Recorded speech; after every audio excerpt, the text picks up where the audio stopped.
तो आइए सीखते हैं सिंपल इंटरेस्ट क्या होता है। तो आपको सिंपल इंटरेस्ट सिखाता हूँ मैं आपको एक एग्जांपल के थ्रू। प्रिंसिपल मैंने माना 1000 रुपये। प्रिंसिपल को हम मूलधन भी कहते हैं। रेट मैंने मान लिया 20% पर एनम। ठीक, रेट को हम दर कहते हैं हिंदी में। टाइम हमें दे रखा है 3 ईयर्स, यानी कि समय हमारे पास है 3 साल। अब हमें निकालना है SI, यानी कि साधारण ब्याज निकालना है हमें।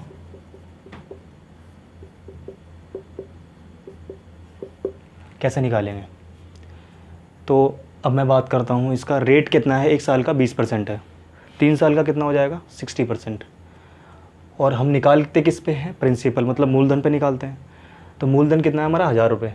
1000 रुपये अगर मैं 60% निकालता हूँ तो कितना हो जाएगा? 60% निकाल रहा हूँ मैं 1000 रुपये का, तो कितना होगा? 600 रुपये आ जाएगा। यानी कि SI हमारे पास कितना आ जाएगा? 600 रुपये आ जाएगा। तो ये तरीका तो था हमारा बेसिक्स जो हमने करते हुए आ रहे हैं। अगर मैं डिटेल वे में जाऊँ इसके, तो कैसे करेंगे इस क्वेश्चन को हम? मान लेते हैं 1000 रुपये हमारा मूलधन है। ठीक, मूलधन कितना है? 1000 रुपये। पहले साल की बात करता हूँ मैं आपसे। पहले साल पे हमारी ब्याज किस पे लग रही होगी? मूलधन पे लगती है। ठीक है, तो 20% की फ्रैक्शन वैल्यू कितनी होती है? 1/5 होती है, जो मैंने आपको बताई थी। 1/5 निकालते हैं, इसका हम कितना आएगा? 200 आएगा।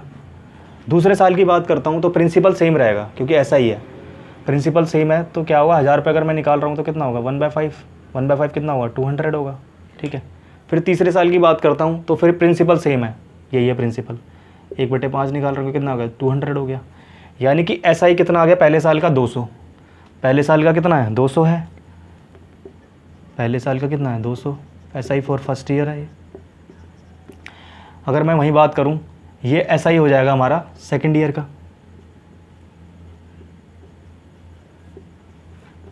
और वहीं तीसरी में बात करूं तो ये SI हो जाएगा हमारा थर्ड ईयर का।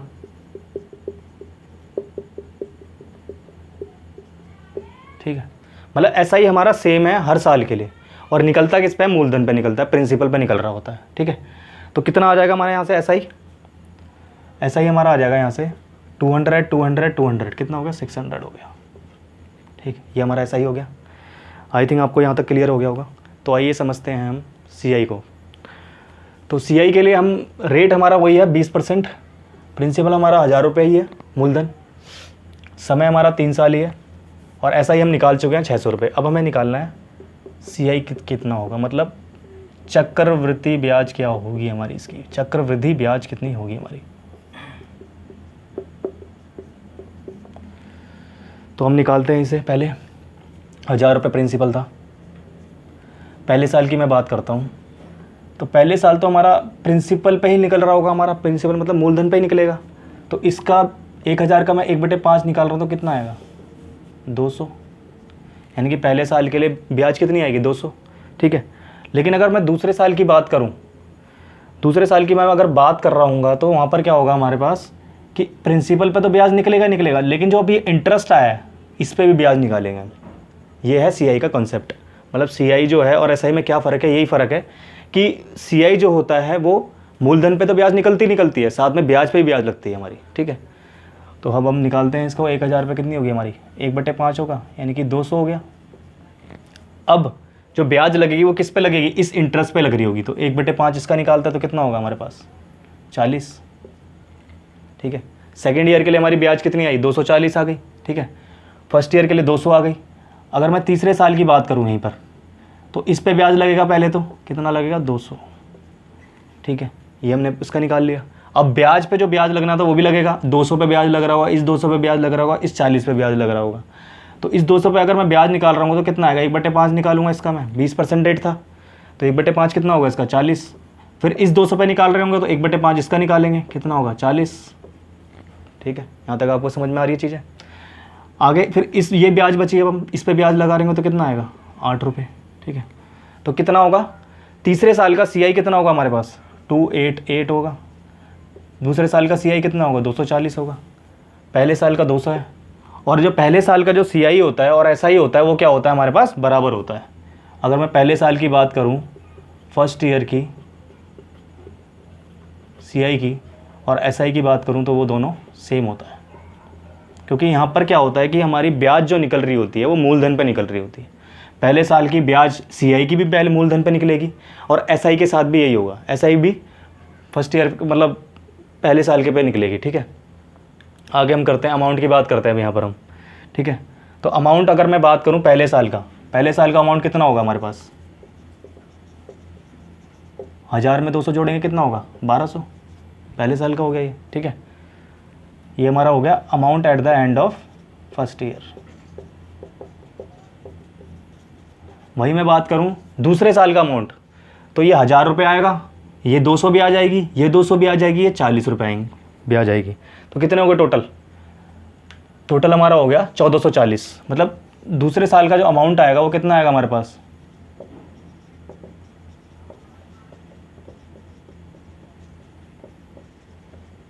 1000, 200, 200, 400, 440 हो जाएगा हमारे पास। ठीक है, तीसरे साल की बात करूं मैं, अमाउंट कितना आएगा हमारे पास, 1000 तो आएगा, ये भी आ जाएगी, ये ब्याज, ये। ठीक है, तो टोटल कितने हो गए हमारे पास amount at the end of third year की बात करूं मैं, कितना होगा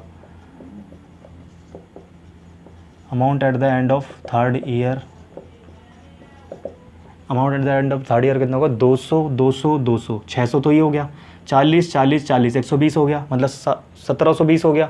1720 में 8 ऐड कर, मतलब 720 में 8 ऐड करेंगे 728 हो जाएगा, और 1000 ये था तो कितना हो गया टोटल 1728 हो गया। और अमाउंट निकलता कैसे है हमारा, प्रिंसिपल में इंटरेस्ट जोड़ देते हैं तो हमारा अमाउंट निकलता है ना, प्रिंसिपल और इंटरेस्ट को जोड़ देते हैं, मतलब ब्याज और मूलधन को जोड़ देते हैं, मतलब ब्याज ये हमारा मूलधन होता है, मूलधन और ब्याज को जब हम जोड़ देते हैं तो हमारा क्या आती है, राशि आती है।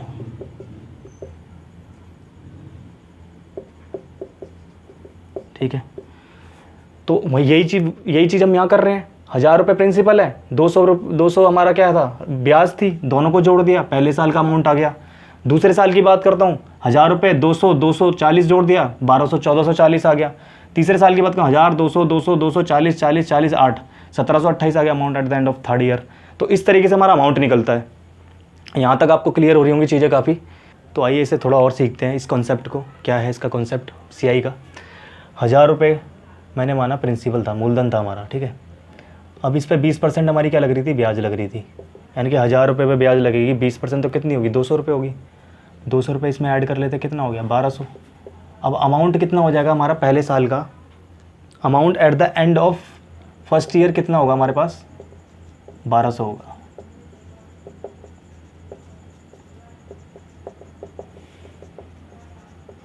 लेकिन यही हमारा प्रिंसिपल होगा फर्स्ट ईयर के लिए, यही प्रिंसिपल होगा हमारा फर्स्ट ईयर के लिए। ठीक है, आई थिंक यहाँ तक आपको क्लियर हो गया होगा। आगे हम करते हैं। अब जो 1200 रुपये आया है, इस पे हमारा क्या लग रही होगी, ब्याज लग रही होगी। जो मैंने आपको बताया था कि मूलधन जो होता है उसमें धन जो ब्याज जुड़ जाती है और उस पर ब्याज लग रही होती है, तो वही चीज़ यहाँ पर हो रही है। अब किस पे लगेगी, 1200 रुपये पे ब्याज लगेगी, तो कितनी हो जाएगी, 20% से ले रहे हैं हम, तो कितना होगा यहाँ पर, अगर मैं इसका 20% निकालता हूँ 240 हो जाता है। कितना होता है, 240, यानी कि इसमें जोड़ देंगे कितना हो जाएगा, 1440। ठीक है, यहाँ तक आपको चीज़ें समझ में आ रही होंगी। फिर आगे मैं अगर बात करूँ तो ये अमाउंट आ रहा होगा हमारा eight the end of second year, मतलब दूसरे साल के अंत में इतनी हमारी क्या आ रही होगी, कुल राशि आ रही होगी। ठीक है, और सेकेंड ईयर के लिए, थर्ड ईयर के लिए ये क्या हो जाएगा हमारे पास, प्रिंसिपल हो जाएगा। ये क्या हो जाएगा हमारे पास, प्रिंसिपल हो जाएगा। ये क्या हो जाएगा, प्रिंसिपल हो जाएगा थर्ड ईयर के लिए, प्रिंसिपल फॉर थर्ड ईयर। तो अब किस पे लगेगा ब्याज, इस पे लगेगा, 1440 पे ब्याज लग रहा होगा, और 20% की रेट थी तीनों साल, तो 20% ही होगा। तो 20% इसका निकाल रहे हैं तो कितना हो जाएगा यहाँ पर, 288, यानी कि कितना आएगा, 1728 हो जाएगा, यानी कि हो जाएगा 1728। ये हमारा क्या होगा, amount at the end of 3 year, amount at the end of 3 year. Third year के बाद का अमाउंट होगा, ये कुल राशि होगी तीसरे साल के बाद की। ठीक है, और फोर्थ ईयर के लिए प्रिंसिपल बन जाएगा ये, अगर हमने आगे निकालना है 20% रेट पे। 4 साल का अगर मैं निकाल रहा हूँगा तो इस पर फिर 20% लग रहा होगा। ठीक है, तो यहाँ तक तो हमने बता चुका था मैं आपको। आगे मैं बताता हूँ आपको कि 1000 रुपये अगर मैं मानता हूँ और 20% की रेट से कितना हो रहा था हमारे पास अमाउंट 1200 हो जाता था, ठीक है। यानी कि रेट कितने हिसाब से बढ़ रहा है 20%। 20% मतलब यहाँ पर कितना हो रहा है 20% का मतलब है हमारे पास 120/100, ठीक है। 120/100 होगा, 0 से 0 कट जाएगा, यानी कितना होगा 1.2 के रेट से बढ़ रहा है यहाँ पर।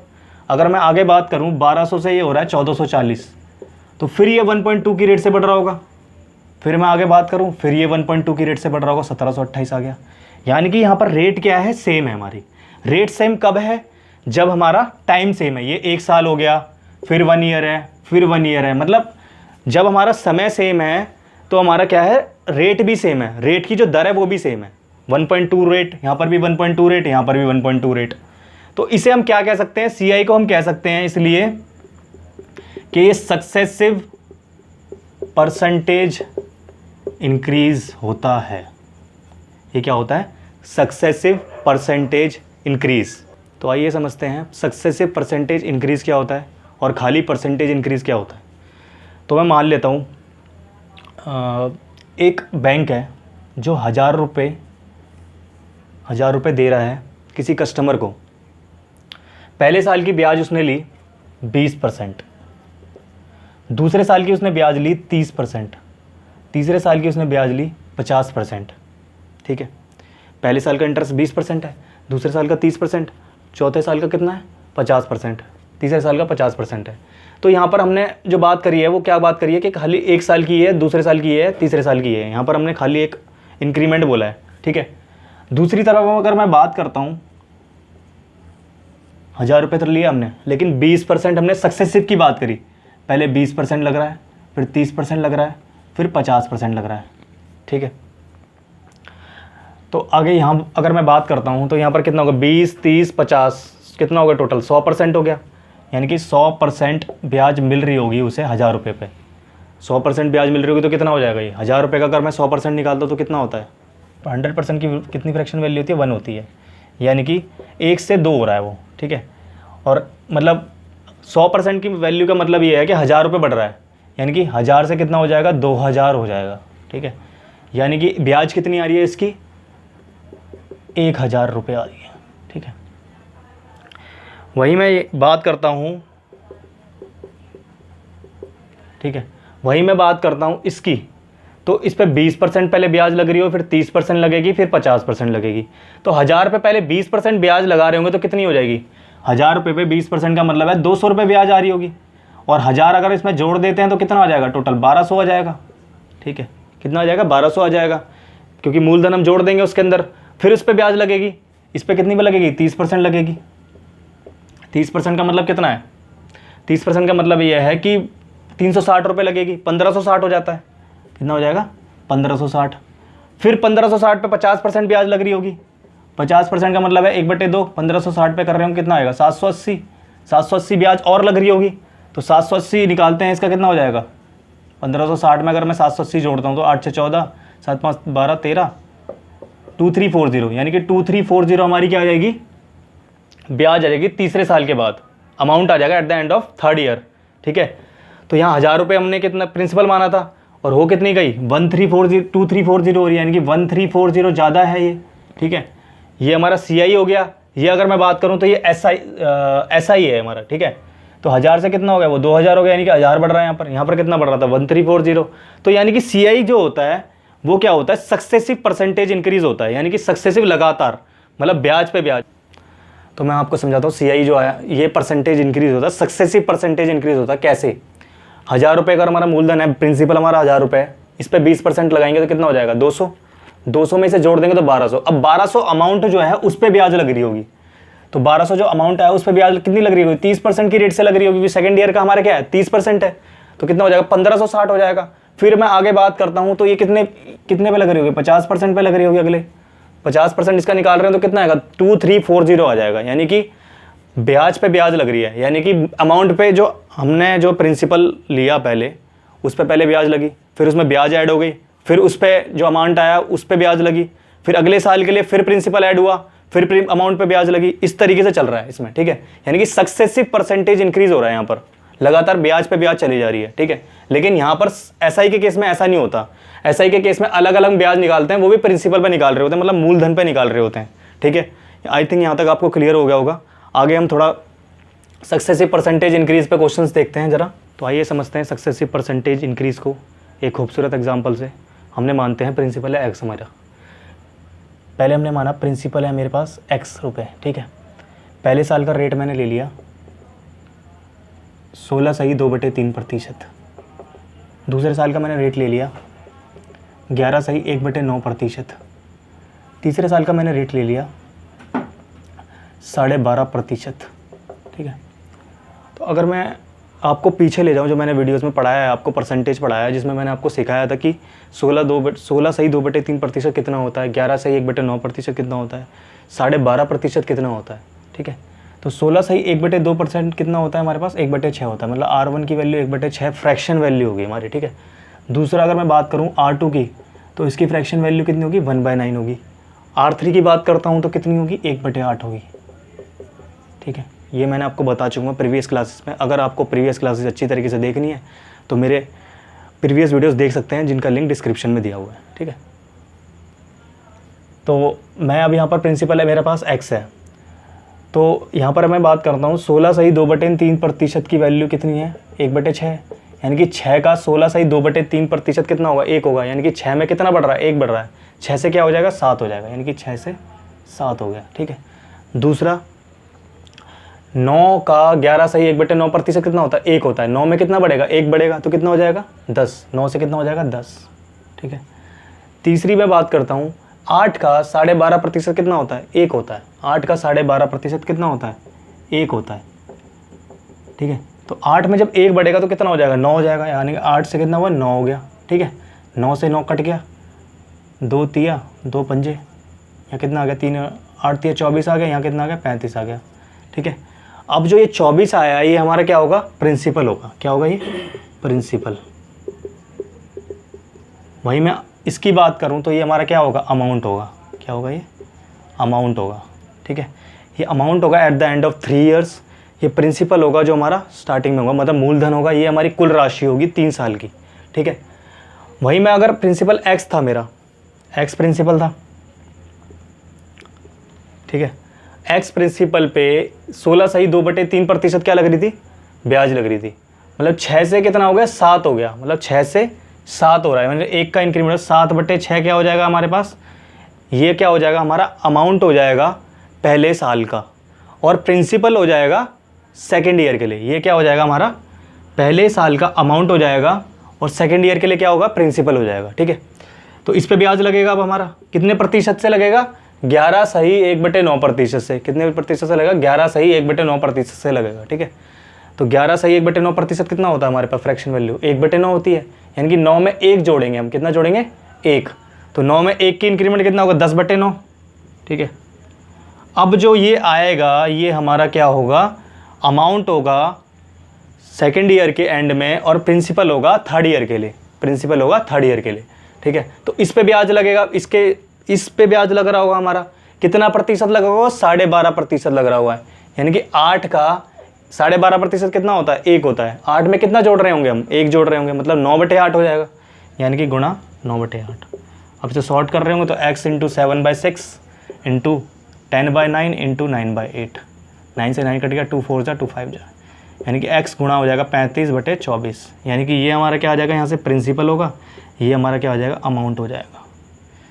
यानी कि ये चीज़ हमारी है सक्सेसिव परसेंटेज इंक्रीज़, ब्याज पे ब्याज, ठीक है। मैं आप लोगों से यही कहूँगा कि आप इसका फार्मूला याद ना करें, लेकिन फिर भी कभी कभार क्या होता है कि वो क्वेश्चन पूछता है कि फार्मूला क्या है इसका, तो उसके लिए मैं आपको बताता हूँ इसका फार्मूला आया कैसे। तो सीखते हैं कैसे इसका फार्मूला आया। तो मानते हैं हम प्रिंसिपल हमारे पास है P रुपये, रेट हमारा है R%, टाइम हमारा है N ईयर्स, हमें पता नहीं कितने साल है, N ईयर ले लिया हमने, ठीक है। इसीलिए अब हमें निकालना है इसका अमाउंट कितना होगा, ठीक है। मतलब हमें प्रिंसिपल दे रखा है, इसका मतलब मूलधन दिया हुआ है जो P रुपये है, रेट हमें दे रखी है R%, मतलब दर दे रखी है R%, टाइम हमारा है एन ईयर्स, मतलब समय दे रहेगा एन ईयर्स। अब निकालना है हमें कुल राशि निकालनी है कितनी होगी, ठीक है। तो हम बात करते हैं फर्स्ट ईयर की। तो मैंने आपको एक चीज़ बताई थी कि सी आई और एस आई जो होता है फर्स्ट ईयर का, वो क्या होता है, सेम होता है। सी आई और एस आई क्या होता है, फर्स्ट ईयर का सेम होता है। C I for first year equal to S I for first year, ये मैंने आपको चीज़ बताई थी, ठीक है। ये मैंने आपको चीज़ बताई थी, ठीक है। तो पहले साल की मैं अगर बात करता हूँ, फर्स्ट ईयर की मैं अगर बात करूँ, तो हमारा एस आई सी आई कितना होगा, सी आई होगा हमारा पी इंटू आर इंटू एक साल अपॉन 100। मतलब एक साल के लिए यानी कि आर क्या हो जाएगा, टाइम कितना होगा, 1 साल, 1 ईयर हो जाएगा, ठीक है। तो पी इंटू आर इंटू 1/100 हो जाएगा, यानी पहले साल का हमारा इतना ब्याज होगा। ये हमारा सी आई हो गया, ठीक है। अब हमारा अमाउंट कितना होगा इसका, अमाउंट के लिए मैं प्रिंसिपल जोड़ देता हूँ। यही होता है अमाउंट, कितना होता है हमारे पास, अमाउंट होता है हमारा इंटरेस्ट प्लस प्रिंसिपल होता है। तो प्रिंसिपल मैं ये इतना जोड़ दूंगा, इंटरेस्ट तो हमारा क्या आ जाएगा, अमाउंट आ जाएगा पहले साल का, क्या आ जाएगा, अमाउंट आ जाएगा पहले साल का। मतलब पहले साल की कुल राशि आ जाएगी जिसमें हम इंटरेस्ट जोड़ रहे होंगे और प्रिंसिपल को जोड़ रहे होंगे। मतलब इंटरेस्ट हमारा ब्याज को जोड़ रहे होंगे और मूलधन को जोड़ रहे होंगे हम, ठीक है। तो इन दोनों में क्या कॉमन आ रहा है हमारे पास, प्रिंसिपल कॉमन आ रहा है, ठीक है। तो प्रिंसिपल कॉमन आ रहा है तो 1 + R/100 अंदर बच रहा होगा हमारे पास। मतलब पहले साल का जो हमारा अमाउंट आया eight the end of 1st year कितना आया, P 1 + R/100 आया। अगर सेकेंड ईयर की बात करता हूँ, अब मैं सेकेंड ईयर की बात करूँ तो क्या होगा हमारे पास, ये तो हमारा ऐसे ही रहेगा, पहले साल की ब्याज तो रहेगी, ये वाली ब्याज तो आएगी हमारी। लेकिन अब क्या होगा, इस पे हमारा ब्याज लग रहा होगा कितने रेट से, R% की रेट से। तो P 1 + R/100 कितने परसेंट की रेट से लगेगा, R/100 की रेट से, ठीक है। आई थिंक यहाँ तक आपको चीज़ें समझ में आ रही होंगी। तो यहाँ से हम क्या निकाल रहे होंगे, P 1 + R/100 कॉमन निकाल लेते हैं पूरे से में से। तो यहाँ बचेगा पूरा 1 और यहाँ बचेगा R/100। तो जब इन दोनों को देखता हूँ, यहाँ पर एक है, यहाँ पर भी दो जगह पे आ रहा है ये, तो क्या हो जाएगा, P 1 + R/100 का क्या हो जाएगा, ये स्क्वायर हो जाएगा। यानी कि ये अमाउंट हो जाएगा सेकेंड ईयर के बाद वाला। पहले साल का क्या था यहाँ पर रेट, पहले साल के लिए क्या था यहाँ पर टाइम वो पावर कितनी आ रही थी, 1 आ रही थी। दूसरे साल के लिए पावर कितनी आ रही है, 2 आ रही है। यानी कि अगर मैं बात करूँ यहाँ पावर की बात करूँ तो अमाउंट क्या है, जितना हमारी अमाउंट बढ़ता जा रहा है, पहले साल का अगर 1 पावर है, 2, दूसरे साल की अगर मैं बात करूँ तो 2 पावर है, तीसरे साल की मैं बात करूँ तो 3 पावर होगी, चौथे साल की बात करूँ तो 4 साल होगी, 4 पावर होगी। तो टाइम अगर n ईयर्स है तो ये पावर कितनी होनी चाहिए, n टाइम होनी चाहिए। यानी कि अमाउंट कितना हो जाएगा हमारा, principal plus 1/R/100 power n। ये फार्मूला ड्राइव हो गया हमारा, इस तरीके से फार्मूला ड्राइव हो रहा है। आई थिंक आप तो यहाँ तक चीज़ें समझ में आ रही होंगी। आज की क्लास में हमने सिर्फ CI के बेसिक कॉन्सेप्ट्स को किया है और आने वाली क्लासों में हम इसके ऊपर आधारित क्वेश्चनों को कर रहे होंगे। तो मिलते हैं अगली क्लास में नए क्वेश्चनों के साथ, तब तक के लिए जय हिंद, जय भारत।